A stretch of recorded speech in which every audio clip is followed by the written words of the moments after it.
자, 이번 시간에는 우리 전기화학 분석 기술에 대해서 배우도록 하겠습니다. 첫 번째로 크로노 암페로메트리라는 전기화학 분석법이 있는데요. 이거를 또 다른 말로 한다면은 포텐셜 스텝 메소드라고 부릅니다. 어, 어떤 게 훨씬 더 직관적으로 와닿을지는 모르겠는데, 자, 크로노 암페로메트리라는 뜻은, 크로노라는 것은 시간에 따른 이란 뜻이에요. 시간이란 뜻이고요. 암페로메트리는 전류값을 측정한다는 뜻입니다. 암페어, 그죠? 암페로메트리. 포텐셜 스텝 메소드를 생각해보면요. 포텐셜을 걸어주긴 할 건데, 스텝으로 걸어주겠다, 뭐 그런 뜻이라고 보면 되지 않을까 싶어요. 그죠? 그래서 포텐셜을 우리가 일정하게 걸어주게 되면, 시간에 따라서 전류값이 어떻게 변하느냐를 보겠다는 것이 크로노 암페로메트리가 되겠습니다. 그렇죠? 자, 우리가 이런 전기화학 반응을 하나 상상을 해봅시다. 안트라신이라는 하나의 물질이 있고요. 요게 전자를 받아서 이렇게 이온으로 가는 전기화학 반응이라고 생각을 해보죠. 얘가 반응물이 되는 거예요. 자, 그럼 우리가 어떻게 포텐셜을 걸어줄 거냐라는 게 이제 처음에 나옵니다. 자, 기준점을 기준으로 원래는 E1이라는 포텐셜을 걸고 있다가 갑자기 E2를 컨스턴트로 걸어주겠다는 뜻이에요. 그죠? 그러면 여기서의 E1과 E2의 차이는 E1은 이 해당 안트라신이 전자 하나를 받아서 이온으로 가는 환원 반응이 일어나지 않는 포텐셜입니다. 아무 일도 안 일어나는 포텐셜이에요. 그러다가 E2를 갑자기 걸어주게 되면 E2의 포텐셜은 이 반응이 일어나게 만드는 포텐셜을 생각하면 돼요. 그렇죠? 안 일어나는 포텐셜에서 일어날 수 있는 포텐셜을 확 크게 걸어주는 거죠. 자, 그러면 이제 거기서 전류가 흐르게 됩니다. 그렇죠? 자, 하지만 이걸 한번 생각을 해봐야 돼요. 예전에 우리 그림을 그렸었는데요. 자, 여기 전극이 있고, 전극으로부터의 거리가 떨어져 있는 거리가 x고요. 여기 y축을 우리가 컨센트레이션이라고 봅니다. 반응물의 컨센트레이션이죠. 자, 그렇게 되면은 처음에 이 원을 걸어줬을 때 아무 일도 안 일어날 때는 이 반응물의 컨센트레이션이 전극으로부터 떨어진 거리에 전혀 상관없이 일정할 겁니다. 그죠? 그러다가 이게 결국에는 그 벌크 컨센트레이션이죠. 그죠? O라는 물질의 벌크 컨센트레이션이에요. 그러다가 E2를 갑자기 걸어주게 되면 이 반응물이 전극의 표면에서 이렇게 줄어들 겁니다. 그죠? 그러다가 점점 이렇게 농도 구배가 변하는 모습을 보여줄 거예요. 그죠? 왜냐하면 전기학 반응은 전극의 표면에서만 일어나니까 이렇게 전극에서 표면에서 급격하게 반응물의 농도가 줄어들면 이쪽에 있는 반응물들이 전극 쪽으로 이동을 해야 되기 때문이죠. 그렇죠? 자, 그래서 농도 구배가 이렇게 변해가요. T1, T2, T3에 따라서. 그렇죠? 여기에 있는 그림과 같습니다. 그렇죠? 자, 그러면 어떻게 됩니까? 커런트라는 것은 어, 그 농도 구배에 비례한 값이 될 수 있다 그랬어요. 그죠? 전극으로부터 떨어진 거리분의 반응물의 농도에 대한 기울기가 되는 거죠. 예를 들어 여기서도 처음에 기울기는 이렇게 됐었고요. 그 다음에는 이렇게, 그 다음에 이렇게 됩니다. 기울기가 점점 작아져요. 그렇죠? 자, 그러면 어떻게 됩니까? 처음에 E2를 빵 하고 걸어주면 높은 커런트가 흘렀다가 시간이 지남에 따라 점점 그죠? 전류값이 작아지게 될 거예요. 자, 그래서 이제 이런 그림이 얻어지게 된다는 거죠. 그죠? 시간에 따라서 Y축 전류값이 어떻게 변해가는가를 보니까 어떻게 돼요? 이렇게 익스포넨셜리 감소하는 현상이 일어나네요. 라는 겁니다. 그렇죠? 자, 이렇게 보는 것이 크로노 암페로메트리예요. 그렇죠? 그래서 컨스탄트 포텐셜을 한 방에 빵 걸어주고 시간에 따라서 이 전류값이 어떻게 변해가는가를 관찰하는 분석법입니다. 네. 글쎄요. 그래서 이제 이런 크로노암페로메트리를 예를 들어서 포텐셜의 값을 변화시켜 가면서 이렇게 컨스탄트 포텐셜을 걸어줄 수도 있겠죠. 저 1번부터 5번까지 서로 다른 E 값을 걸어줄 거예요. 특정 시간에 빵빵빵 걸어줍니다. 그러면 처음에 전류가 크게 흐르다가 익스포넨셜리 감소되는 이제 현상들을 보이는데 1번 포텐셜 걸었을 때, 2번 걸었을 때, 3번, 4번, 5번 걸었을 때 이렇게 됩니다. 자, 그럴 때 특정한 시간대에서 이 해당 커런트를 우리가 잘 잡아서 포텐셜에 따른 이 커런트의 변화를 그림을 그리게 되면 이런 식으로 그려집니다. 그렇죠? 이거를 우리가 샘플드 커런트 볼타메트리라고 이제 부르게 되는데요. 샘플링 했다는 거죠. 포텐셜을 서로 다르게 걸었다가 같은 시간에 해당하는 그 커런트를 샘플링해서 커런트 볼타메트리를 그렸다라는 겁니다. 자, 그렇게 되면은 이게 그러면 I 커브랑 같아요. 혹은 IV 커브랑 같아지게 되는 거죠. 그렇게 하는 것이 이제 크로노 암페로메트리 중에 샘플드 커런트 볼타메트리가 되겠습니다. 자, 다음으로는 이제 전기학 반응에서 가장 많이 사용하는 것 중에 하나인데요. 리니어 스윕 볼티지라는 겁니다. 자, 아까 우리 포텐셜 스텝 메소드하고 살짝 달라요. 아까 포텐셜 스텝 메소드는 특정 시간에 일정한 포텐셜을 한 방에 이렇게 컨스탄트로 걸어줬습니다. E2 뭐 이렇게 해서요, 그죠? 근데 이번에는 어때요? 시간이 흘러감에 따라 포텐셜이 리니어하게 변하는 현상입니다. 그렇죠? 이렇게 해서 리니어하게 변해가는 현상을 나타낸다. 그래서 리니어 스윕 볼티지 메소드예요. LSV라고 표현합니다. 그렇죠? 시간에 따라서 리니어하게 쓸고 지나간다는 거죠. 스윕, 뭐를? 볼티지를, 포텐셜을. 그렇죠? 자, 그렇게 되면은 무슨 일이 일어날까를 우리가 생각해 봐야 돼요. 그렇죠? 자, 그러면 포텐셜 값에 따라서 커런트가 변해가는 현상을 우리가 찾아볼 수 있습니다. 그렇죠? 시간에 따라 포텐셜을 변화시키는 거니까요. 요 X축이 포텐셜이라고 보면 되고요. 그렇죠? 그다음에 Y축은 포텐셜을 우리가 변화시켰으니까 당연히 커런트 값이 변해갈 겁니다. 그렇죠? 자, 근데 여기서 이제 보는 것은 자, 특정 포텐셜 E0 프라임. 이게 이제 포멀 포텐셜이었죠, 우리 지난 시간에 배운. 이거를 지나가는 순간, 그죠? 이렇게 커런트가 높게 나왔다가 또 어느 순간에 다시 커런트가 작아지게 된다는 것을 알 수가 있어요. 그렇죠? 자, 그러면 특정 포텐셜, 포멀 포텐셜 근처에서 저렇게 커런트가 커진다는 것의 의미를 생각해 보면, 저 포멀 포텐셜보다 작은 쪽에서는 아마도 해당하는 전기와 반응이 일어나는 것이 아니라 흔히 이제 넌 페러데이 커런트라는 그래서 페러데이 커런트가 아닌 이 이온의 흡탈착에 의해서만 일어나는 그런 반응이 이어지다가 포멀 포텐셜을 지나감과 동시에 여기서 얘기하는 이 안트라신이 환원되는 요 반응, 요 특정 반응이 일어나기 시작하면서 그죠? 커런트가 증가하게 된다라는 것을 이제 보여주고 있는 거예요.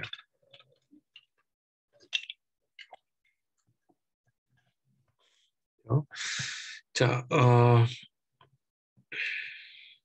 역시나 그러면 이제 E0 프라임, 이제 포멀 포텐셜을 지나가면서 어, 이제 예를 들면은 여기 안트라신의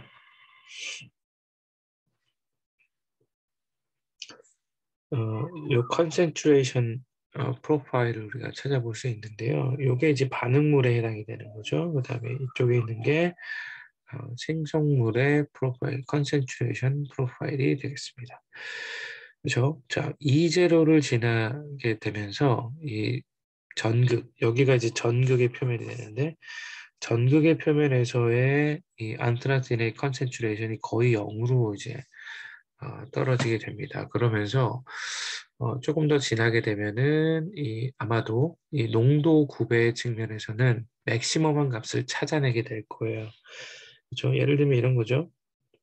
처음에는 이렇게 벌크 컨센트레이션 일정하게 있다가 포텐셜을 걸기 시작하면은 점점점 이렇게 그렇죠? 이렇게 농도 구배가 바뀔 겁니다. 그러다 최종적으로 지금 이렇게 되어 있는 상태가 되는 거죠. 기울기가 처음엔 좀 작다가 어느 순간에 맥시멈을 찍고 다시 더 작아지는 방향으로 이동하게 됩니다. 기울기가. 그죠? 그걸 좀 더 자세하게 그려볼까요? 원래 이렇게 일정했다면 이렇게 이렇게 이렇게 해서 커지다가 그 다음에는 이렇게 작아지게 되는 거예요. 다시. 그죠?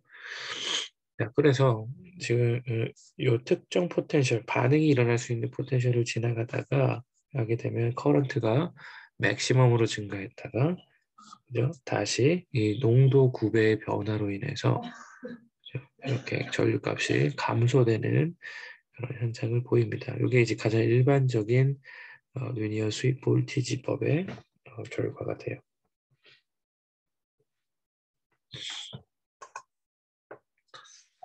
어, 자, 그래서 좀 더 이제 자세하게 좀 살펴보죠.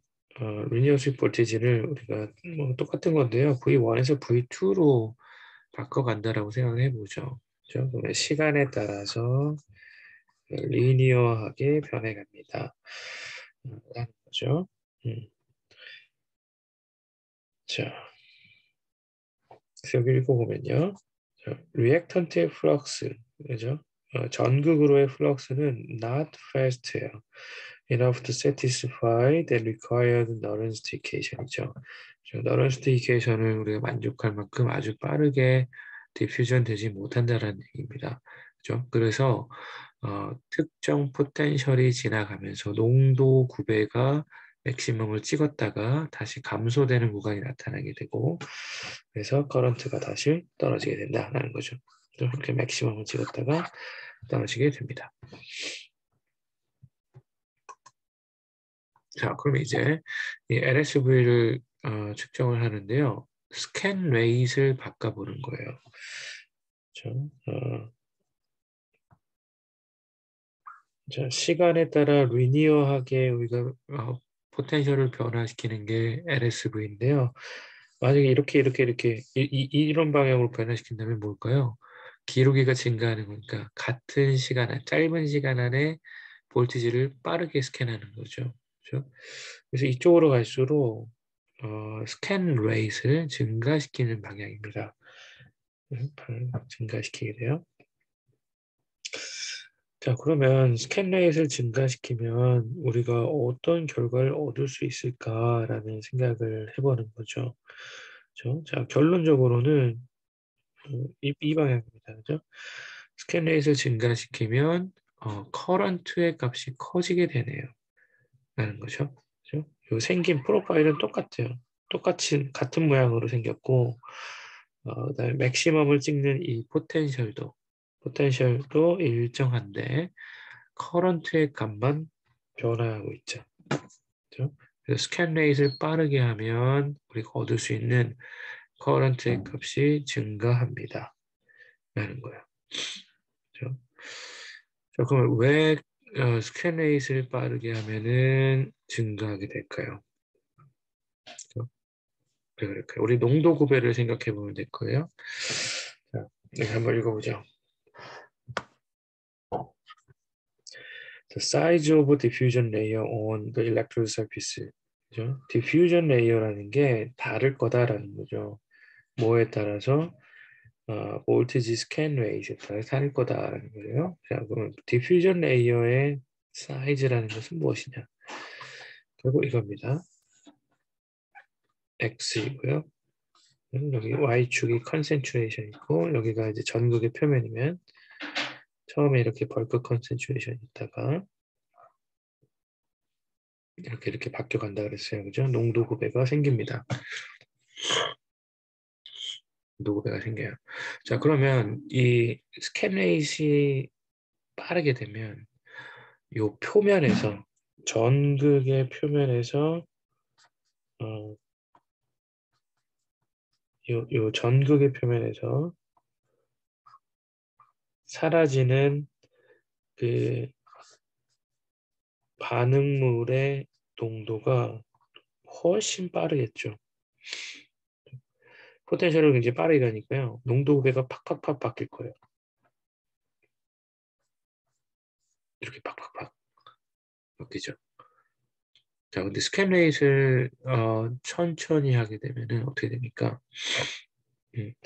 이렇게 늘어질 수 있는 시간을 얘한테 더 줄 수 있는 거예요. 늘어질 수 있는 시간을 줍니다. 그 얘기는 요먼 쪽에 있는 요 반응물들이 전극의 표면으로 다가올 수 있는 시간을 더 주는 거죠. 그게 이제 디퓨전 레이어의 사이즈입니다. 디퓨전 레이어, 우리가 슬로우한 볼티지 스캔에서 이렇게 스캔 레이저 작게 하면 이 디퓨전 레이어, 반응물이 디퓨전하게 되는 이 층의 크기가 grow 됩니다. will grow much further from the electrode. 그죠? 이동할 수 있는 시간을 주니까. 따라서 그때는 농도 구배가 훨씬 기울기가 작은 형태가 되는 거죠. 그죠? 확 바뀌어서 이렇게 그 전극의 표면에서 아주 가파른 농도 구배를 갖는 것은 아주 빠른 스캔 레이스를 가졌을 때고요. 천천히 스캔 레이스, 볼티지 스캔을 천천히 하게 되면 훨씬 늘어지는 형태가 나타나게 될 거다라는 겁니다. 네. 자, 그래서 스캔 레이스 증가시키면 커런트의 값이 증가된다. 그래서 여러분들 기억하시면 돼요. 그래서 이거를 실험적으로 해봤더니 자, 스캔 레이스를 증가시킬 때요. 피크 커런트는 스퀘어 루트 오브 더 스캔 레이스예요. 그죠? 루트 스캔 레이. 스캔 레이스 V라고 표현했어요. 그죠? 자, 루트 스캔 레이스에 비례하더라라는 겁니다. 피크 커런트. I 피크라고 표현할까요? 여기가 피크 커런트죠. 가장 큰 커런트의 값. 이 값은 루트 V에 비례하더라라는 겁니다.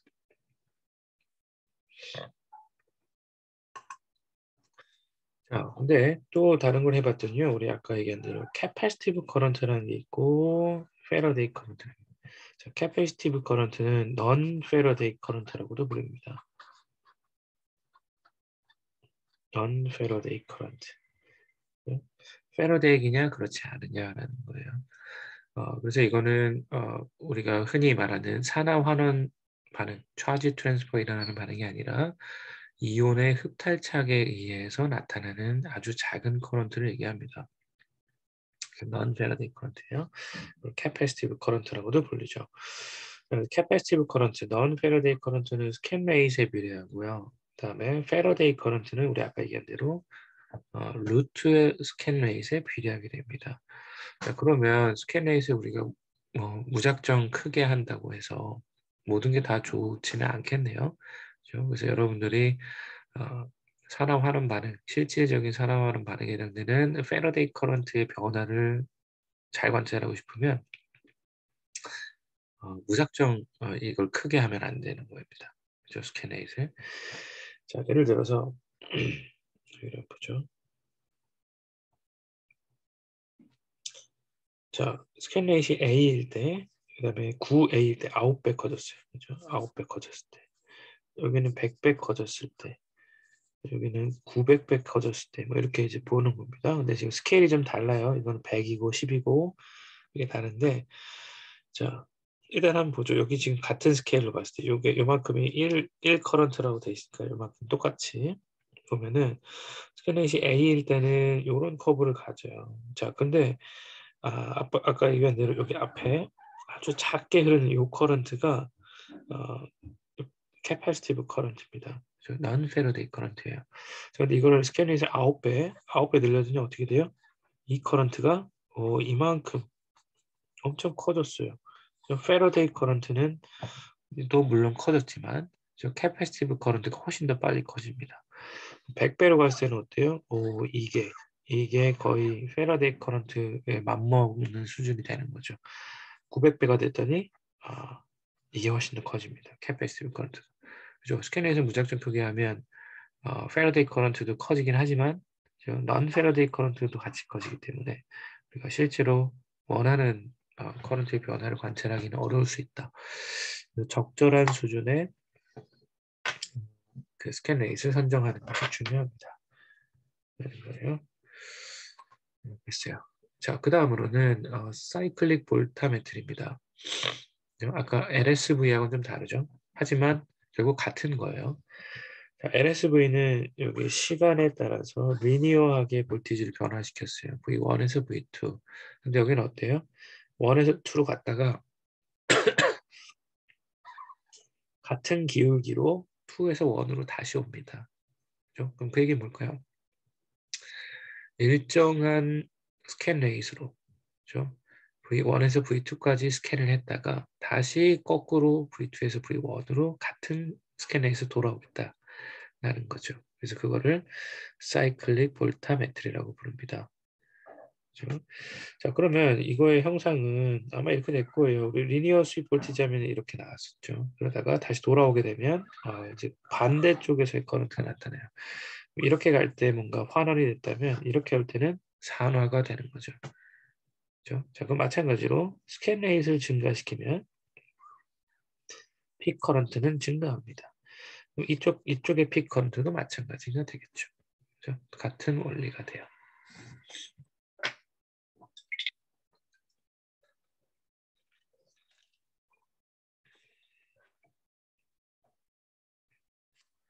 자, 그래서 이제 이 그림에서 보여주고 싶은 것은 전형적인 그 플래티늄 촉매의 사이클릭 볼타모그램을 나타내고 있는 겁니다. 자, X축이 포텐셜이에요. 포텐셜을 우리가 예를 들어 0볼트에서 1.2볼트까지 일정한 스캔 레이스로 스캔을 했다가 다시 돌아오는 겁니다. 그렇죠? 자, 그러면 그랬더니 이렇게 복잡한 그림들이 그려졌다는 거예요. 그렇죠? 백금 촉매를 산성 전해질에다 집어넣고 이렇게 해당 포텐셜에서 사이클릭 볼타메트리를 하니까 이렇게 나옵니다. 자, 여기서 Y축은 커런트로 표현되어 있어요. 그 다음에 여기 포지티브한 커런트를 옥시데이션 커런트라고 부르고요. 네거티브 커런트를 리덕션 커런트라고 우리가 불러봅니다. 그렇죠? 자, 그러면 여기서 이렇게 스캔을 하게 되면은 여러 가지 픽들이 나타나게 되는데 각각의 픽이 의미하는 바가 뭔지를 우리가 생각해 보는 거예요. 그렇죠? 특이한 피크는 여기 이렇게 생긴 피크가 한 가지가 있고요. 그 다음에 여기 가운데 아주 작은 커런트, 그 다음에 이렇게 이런 커런트 크게 세 군데로 나눠볼 수 있어요.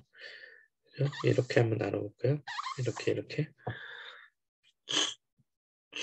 그죠? 자, 그럼 여기 가운데부터 한번 보죠. 더블 레이어라는 부분이 있습니다. 그죠? 여기가 지금 일렉트리컬 더블 레이어 혹은 캐패시티브 커런트를 나타내는 구간이 되겠는데 캐패시티브 커런트는 우리가 원하는 차지 트랜스퍼 반응하고 관련이 없는 것이라고 했어요.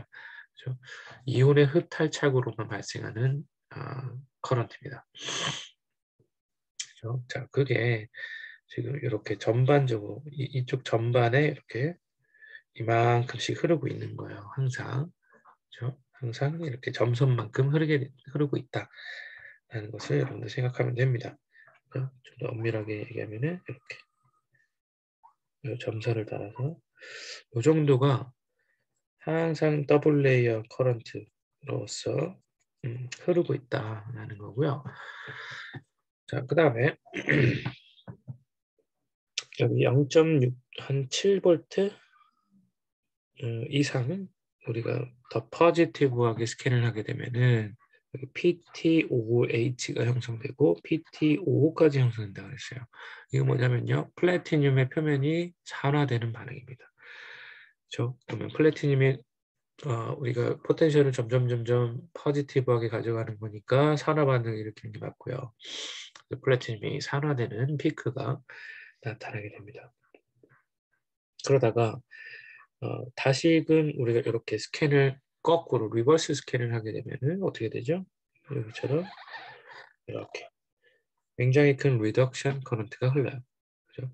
여기서는 옥시데이션 커런트가 이렇게 흘렀으니까 돌아올 때는 리덕션이 돼야 되는 거죠. 네거티브한 방향으로 움직이고 있으니까 그죠? 산화시켰다가 플래티늄이 다시 환원되는 그런 피크가 나타나죠. 그죠? 자, 그럼 이렇게 하면 여기 플래티늄이 산화됐다가 다시 돌아옵니다. 환원됩니다. 그러다가 다시 더블 레이어 커런트를 만나게 되고요. 자, 그러다가 지금 이 피크가 하나 형성이 돼요. 자, 여기에는 H 어접션이라고 써 있습니다. 저역대에서는 그 플래티늄의 표면에 프로톤이 흡착했다가 탈착하는 그런 반응이 일어나는 피크예요. 그렇죠? 그럼 밑에에서는 프로톤에 흡착되는 피크입니다. 그렇죠? 그러다가 다시 여기서 이쪽 리버스 스캔으로 가게 되면은 붙어있던 프로톤이 떨어져 나가는 반응이죠. 디접션 되는 거예요. 그렇죠?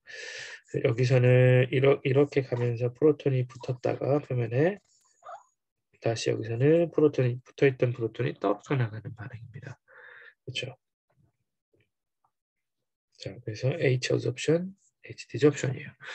자, 그럼 예를 들어서 얘네들의 면적을 가지고 이거 또는 여기 면적, 이 면적을 생각해 보시죠. 붙어있던 게 떨어진 거니까. 그렇죠? 자, 저거의 면적을 우리가 잘 살펴보면 플래티늄 표면에 그렇죠? 플래티늄이 갖고 있는 실질적인 전기화학적인 활성 표면적을 계산할 수 있을 거다라고 생각해 볼 수 있어요. 자, 그래서 특히 이제 연료전지에서는 플래티늄을 잘 쓰고 있으니까요. 정말로 자, 이런 계산들을 하게 됩니다. Electrochemically Active Surface Area, 그렇죠? ESA라고 하기도 하고요. 뭐 ECSA라고 부르기도 합니다. 자, 그래서 여기 프로톤이 흡착되거나 혹은 탈착되는 요 면적을 그 면적이라는 게 결국에는 토탈 차지 값이 돼요. 그 값을 우리가 계산해서 그램당 그죠? 플래티늄 1g당 몇 제곱미터에 해당하는 활성점을 갖느냐, 활성 면적을 갖느냐를 계산하는 식입니다. 자, 한번 해볼게요. 자, 우리 잘 알듯이 토탈 차지 Q는 IT로 나타낼 수 있어요. 그죠? 쿨롱이고 여기에 암페어 세크가 되는 거죠. 자, 그러면 이 Q 값은 우리가 어떻게 구합니까? H의 디조옵션에 해당하는 에어리아. 그 결국에는 여기를 인티그레이션 하는 거죠. 그죠? 볼티지 곱하기 암페어가 나올 거예요. 여기 볼티지고 여기가 암페어니까 단위가 요 면적을 구하면 볼티지 곱하기 암페어입니다. 그런데 토탈 차지는 여기 암페어 곱하기 세크로 나와야 돼요. 그죠? 그러면 여기다 이 볼티지를 없애고 세크를 곱해줘야 되는데요. 뭘 나눠주면 될까요? 저 이거죠. 스캔레이시에요. 그래서 여기에 여기서로부터 에어리어를 구하고요. 그게 여기 나와 있고 그거를 스캔레이션 나눠주면 볼트 퍼 세크의 스캔레이션 나눠주면 볼트 없어지고요. 결국 암페어와 세크만 남는 거죠. 그게 결국에는 IT가 됩니다. 토탈 차지가 되는 거예요. 프로톤이 붙어있던 프로톤이 떨어지면서 내놓는 그 토탈 차지의 값을 우리가 알게 되는 거죠. 자, 그래서 이 백금 표면에서 이 수소의 흡착과 탈착에 해당되는 차지 덴시티가 이만큼이라는 것을 사람들이 알고 있어요. 그죠? 많은 실험을 통해서 면적당 210 마이크로쿨롱이 필요하다라는 것을 알고 있습니다. 자, 그러면 저 값을 이용하면 우리가 실제로 면적을 구할 수 있을 거예요. 그렇죠? 자, 토탈 차지. 예를 들어서 우리가 여기 면적을 인테그레이션 한 값을 이제 제가 주어주는 거죠. 했더니 0.008 볼트 암페어가 나왔습니다. 그리고 스캔 레이트는 50mV per sec입니다. 그러면 토탈 차지를 이렇게 계산해 볼 수 있죠. 0.16 쿨롱이 나옵니다. 0.16 쿨롱을 이제 면적으로 구하려면 요 토탈 차지를 이제 요 값으로 나눠주는 거예요. 그렇죠? 210 마이크로 쿨롱이니까 이렇게 쓰면 되겠죠. 그래서 761.9 제곱센티미터 나옵니다. 이걸 단위 변환을 잘 하시고 그 다음에 플라티늄 로딩량을 우리가 잘 계산한다면 1g당 1g의 플라티늄당 몇 제곱미터의 활성 면적을 갖는가를 계산할 수 있어요. 그렇죠? 일렉트로드 에어리가 5cm고 그렇죠? PT 로딩이 밀리그램 퍼 스퀘어 센티미터니까 두 개를 곱하면 토탈 플라티늄 로딩이 나오는 거죠. 그래서 그렇게 구해주시면 됩니다. 네, 그래서 이렇게 구하는 방식에 대해서 여러분들 잘 기억하시면 좋겠어요. 자, IV 커브는 이미 여러분 잘 알고 있는 거죠. 그렇죠? 그 유니셀과 햅셀 두 가지를 비교해 볼 수 있다고 했었고요. 특히 이제 옥시전 리덕션 리액션을 우리 관찰할 때는 오른쪽에 있는 커브일수록 더 높은 성능을 보이는 촉매일 거다라는 거고 유니셀에서 IV 커브에서는 위에서 나타나는 커브일수록 훨씬 좋은 성능을 보이는 연료 전지일 것이다 라는 겁니다. 자, 이거는 파워 덴시티 커브죠. 이것도 마찬가지로 더 위에서 나오는 그래프일수록 더 좋은 것이다 라는 걸 우리 알고 있습니다. 이거는 저번 시간 예전에 많이 설명했으니까요. 넘어가겠습니다. 마지막으로 Electrochemical Impedance Spectroscopy라는 것에 대해서 설명을 하고 마치겠습니다. 임피던스라는 것은 우리가 여기 나와 있는 것처럼요. 다양한 저항 성분의 총체적 어떤 이름이랄까요? 그렇게 생각하시는 게 좋아요. 그래서 일렉트로케미컬 셀의 임피던스는 뭐 이런 것들로 우리가 포함될 수 있다는 거죠. 오밍 레지스턴스, 차지 트랜스퍼 레지스턴스, 매스 트랜스퍼 레지스턴스, 그다음에 캐패시티브 레지스턴스까지 다 가능할 겁니다. 그래서 전기화학 셀이 가질 수 있는 저항의 어떤 총체적인 이름을 임피던스라고 부른다. 그러면 이거를 뭔가를 잘 측정을 해가지고 그 전기화학 셀이 갖는 저항 성분을 가려낼 수 있다라는 뭐 그런 분석법이 되겠네요. 그렇죠? 자, 그래서 이제 이런 임피던스에서는 alternating current, AC 커런트를 활용을 하든지 혹은 alternating voltage를 걸어주든지 둘 중에 한 가지를 이제 하게 되는 거예요. 자, 예를 들어서 여기 IV 커브가 있습니다. 커런트와 볼티지, IV 커브가 있어요. 거기서 지금 이렇게 생긴 IV 커브를 하나 얻었는데 아주 작은 요만큼을 우리가 지금 관찰해 보자는 거예요. 어떻게 뭔가 자극을 이렇게 얼터네이팅하게 주자라는 거죠. 퍼터베이션을 줍니다. 예를 들어서 스몰 퍼터베이션, 볼티지를 여기서 흔들어 주는 거예요. 그렇죠? 자, 그러면 여기서도 커런트가 이렇게 흔들려서 나오겠죠.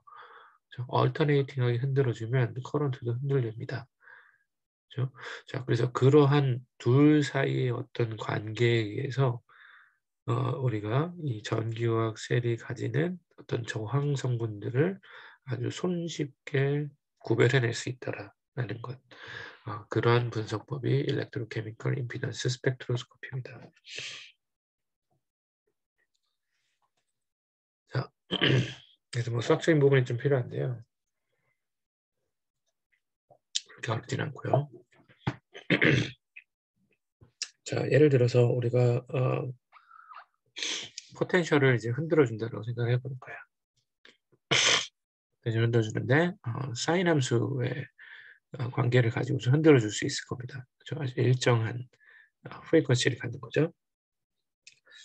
그때 이제 수학적으로 앵귤러 프리퀀시라는 것을 활용을 하게 되면 뭔가 좀 쉽게 얘기해 볼 수 있는데요.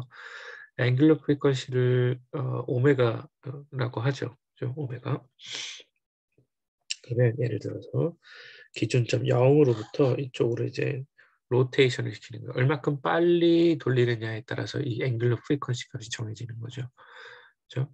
그래서 초당 우리가 몇 바퀴 도느냐가 이제 앵귤러 프리퀀시예요. 그렇죠? 자, 그러면 그걸 우리 수학적으로 표현하면은 사인 오메가 t라고 표현할 수 있고요. 그렇죠? 대신에 이런 사인 함수는 앰플리튜드가 결정돼야 되니까 여기 라지 E 값을 여기다 적었어요.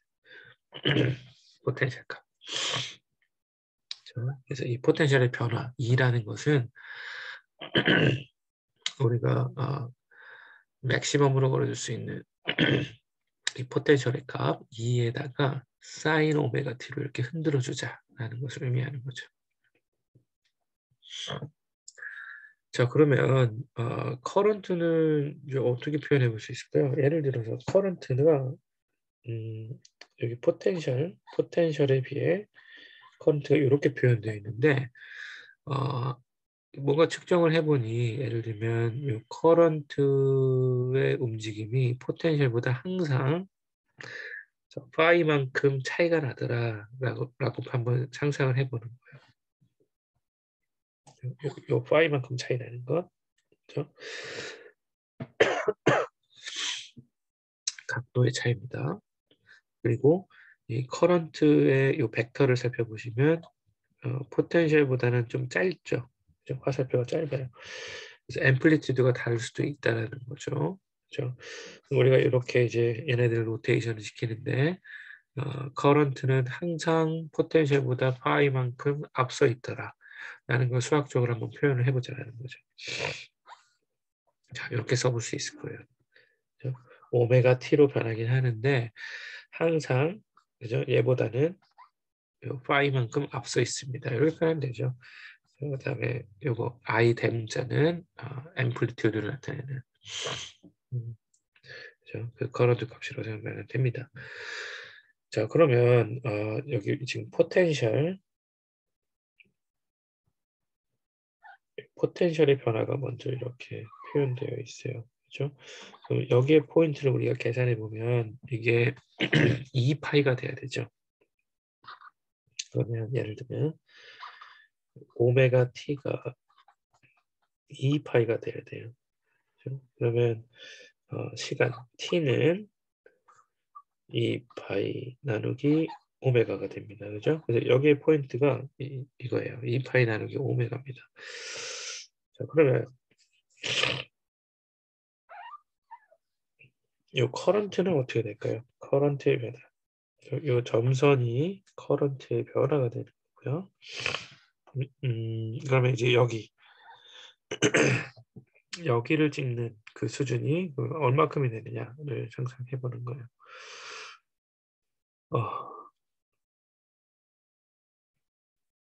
그렇죠?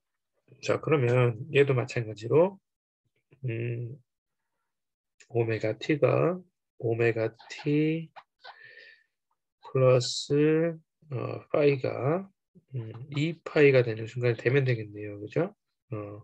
사인 함수가 0으로 가는 순간이니까. 자, 그러면은 어떻게 됩니까? t는 2파이 마이너스 파이에 나누기 오메가 이렇게 되죠. 그래서 이제 여기 표현되어 있는 거예요. 그렇죠? 자, 그래서 요 0 두 개를 찍는 이 포인트가 각각에 대해서 이렇게 표현되어 있고요. 그만큼의 각 차이는 이제 이렇게 표현됩니다.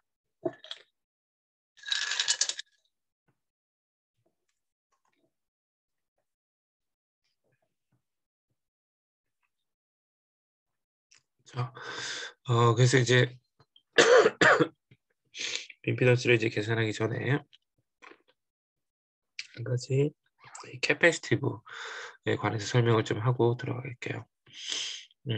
왜냐면 임피던스는 저항 플러스 캐패시티브 레지스턴스까지 포함을 하는 거니까 이 캐패시턴스까지 얘기가 좀 필요합니다. 캐패시턴스는 페럿이라는 단위를 가져요. F가 페럿이에요. 이것의 의미는 뭐냐면 해당하는 포텐셜을 걸어줬을 때 E라는 포텐셜을 걸어줬을 때 얼만큼의 차지가 충전될 수 있느냐를 나타내는 겁니다. 그죠? 포텐셜 E를 걸었을 때 Q라는 차지가 채워질 수 있다면 그 때의 캐패시턴스를 우리가 C라고 불러요. 캐패시턴스는 Q라는 게 E가 됩니다. 그렇죠? 그래서 저항에 대해서는 우리가 오음의 법칙을 쓰면 돼요. 그렇죠? V equal IR. 2라고 써도 되죠.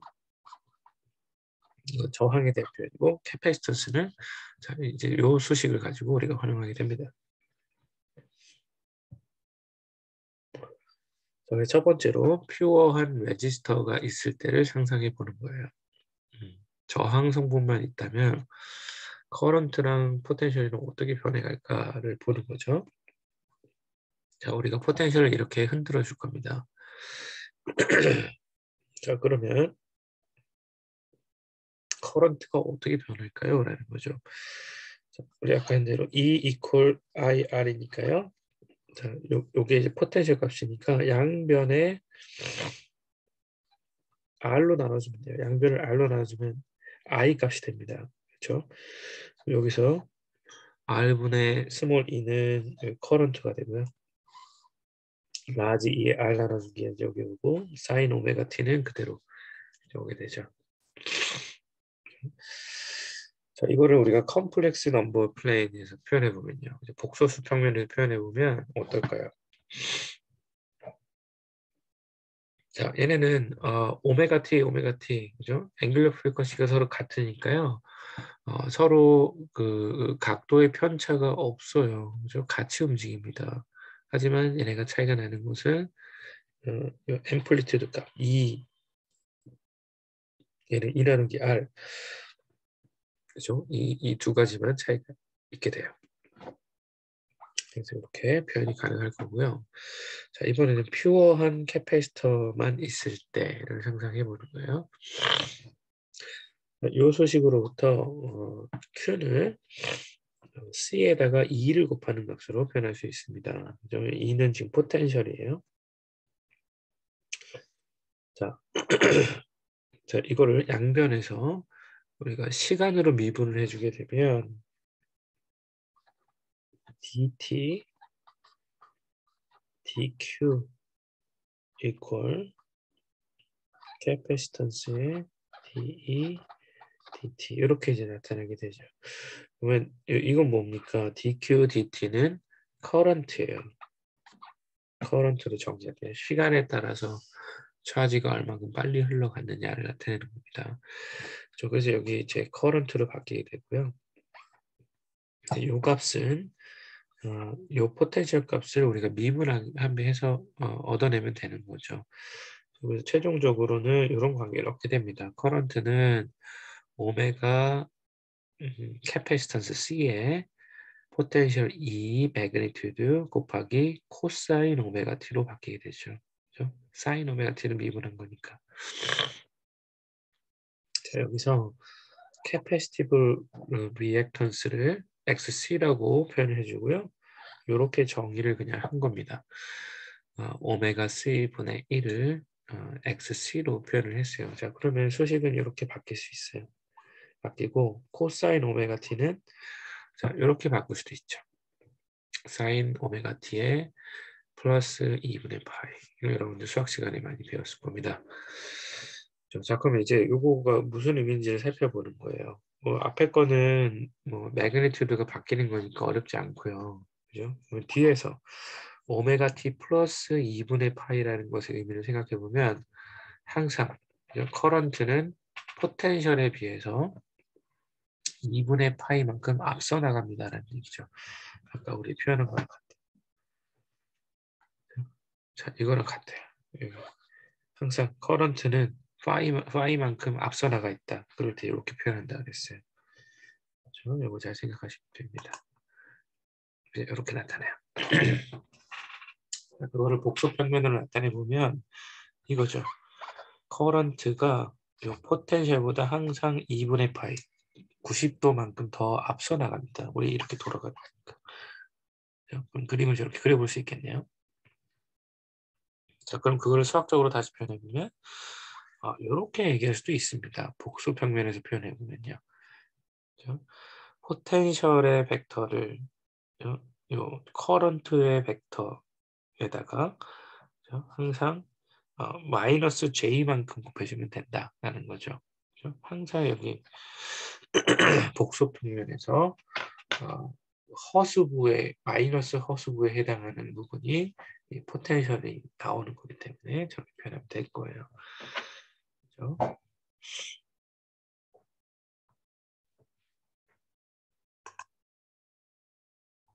자, 그래서 이제 저런 백그라운드를 가지고 뒤에서 우리 계산을 좀 해볼 건데요. 그 전에 실제 이제 전극의 근처에서 무슨 일이 일어나는지를 그림으로 한번 표현해 놓은 걸 보고 넘어가겠습니다. 자, 오른쪽에 캐소드라는 전극이 있고요. 왼쪽에 일렉트로라이트 전해질이 있어요.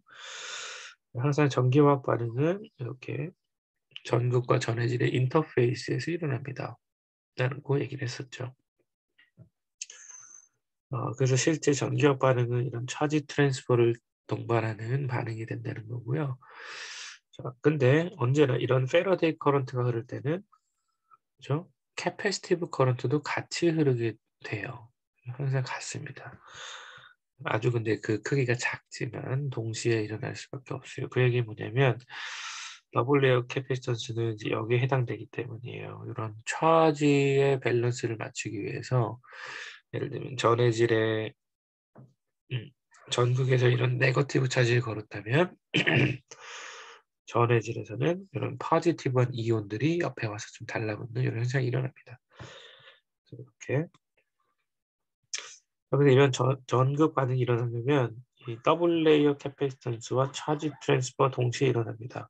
또한 이 전해질 내에서는 이온이라는 것을 전달해 줘야 되기 때문에 오믹 레지스턴스도 관여하게 됩니다. 라는 거죠. 그래서 크게 우리가 세 가지 컴포넌트를 항상 생각해 주면 돼요.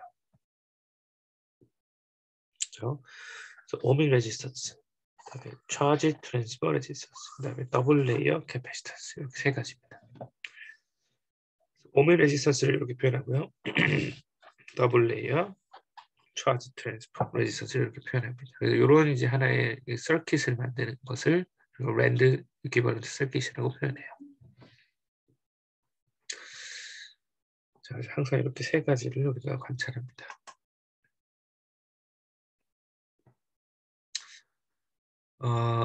자, 우리가 이제 요런 걸 한번 상상해 보는 거예요. 서킷을 하나 구상을 하는데요. 여기는 캐패시턴스하고 요 차지 트랜스퍼 레지스턴스 두 가지만 존재한다라고 생각을 해보는 거죠. 아주 심플하게. 자, 그럴 때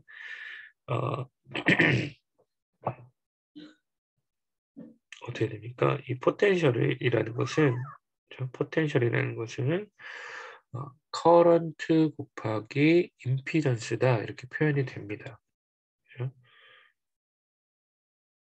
임피던스가 이제 전반적인 어떤 조항의 값을 얘기하는 거니까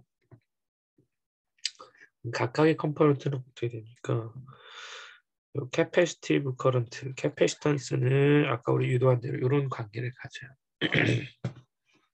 그다음에 저항, 퓨어한 레지스터인 경우에는 이런 관계를 갖습니다. 그렇죠? 자, 그러면 이제 토탈 커런트를 한번 생각해 보는 거예요. 토탈 커런트. 얘네가 지금 병렬로 연결되어 있으니까요. 병렬로 연결되어 있으니까 커런트 값은 각각의 컴포넌트로 흐른 값을 더해주면 될 거라고 생각이 듭니다. 그죠? 자, 그래서 여기서 나오는 커런트가 이렇게 표현되고요. 여기서 나온 커런트가 이렇게 표현되는 거죠. 그죠? I equal 뭐 어떻게. 자, 그래서 이제 포텐셜 값으로 다 나눠주고요. 이거 다 없애는 거예요. 그래서 이렇게 심플한 수식을 만들어 보면 이렇게 이제 정리가 됩니다. 여기서 지금 XC 같은 경우에는 아까 capacity 이렇게 됐죠. 1 나누기 오메가 C였어요. CD. 그래서 심플하게 이렇게 표현이 됩니다. 그렇죠? 그래서 이제 이걸 통분을 해서 역수를 취하면은 요 G라는 임피던스 값을 이제 하나 정리를 할 수가 있고요. 그렇죠? 그다음에 여기 분모에 복소수가 있으니까 이거를 켤레 복소수를 곱해줘 가지고 이렇게 실수화하는 작업을 거치면 돼요. 그죠? 1-J에 오메가 CD, RCT를 곱해주면 이제 오른쪽과 같은 수식을 얻을 수 있습니다. 자, 그 이후에는 뭘 하면 될까요? 그죠? 요 수식에서 우리가 요 리얼 넘버와 이미지너리 넘버를 구별해 줍니다. 라는 거예요. 그죠? 해볼 수 있겠죠? 자, 두 개를 이제 따지고 보면 이렇게 표현이 돼요. 자, 그 다음에 리얼 넘버와 이미지너리 넘버 사이에 어떤 관계식을 찾아보면 다음과 같은 수식을 얻을 수 있어요. 자, 이건 어떻게 합니까?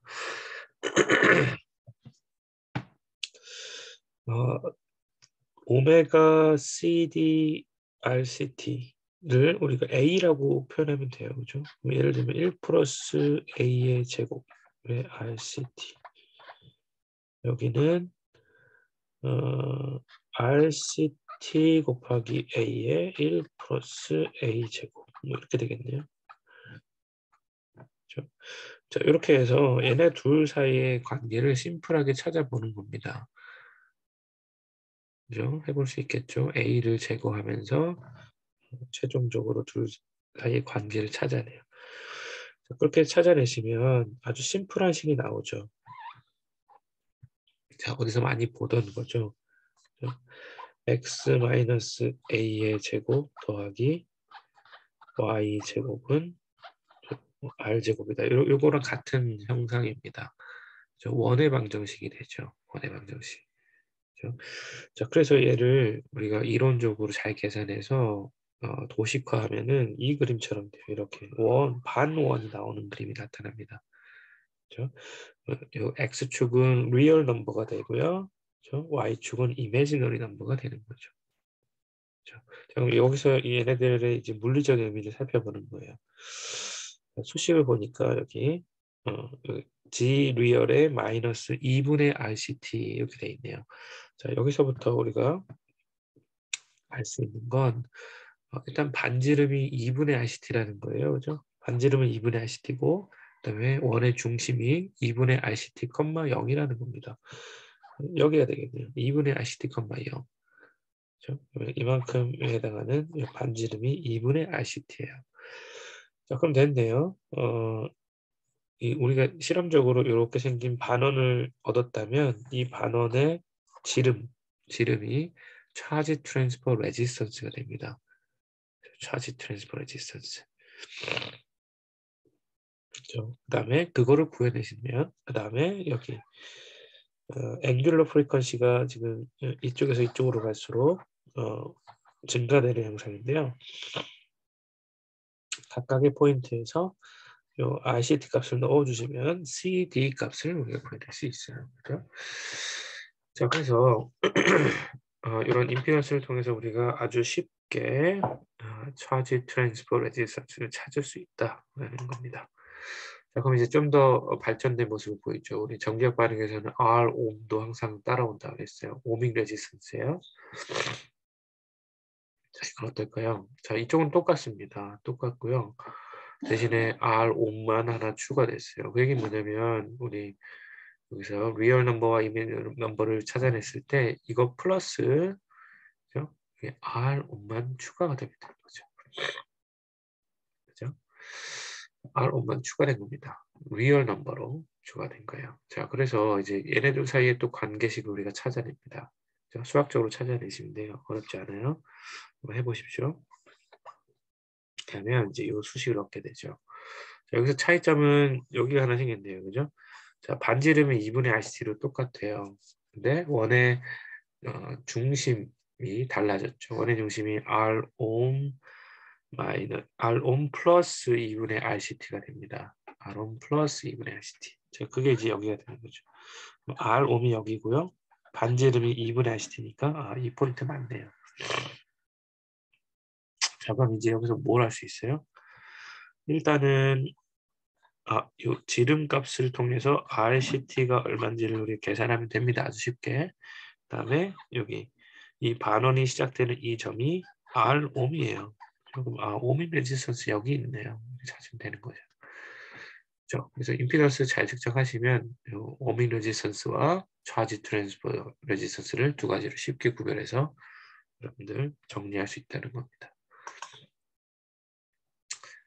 다음은 와버그 임피던스라는 부분인데요. GW로 표현되는데 이거는 이제 매스 트랜스포 레지스턴스랑 관련이 있어요. 그렇죠?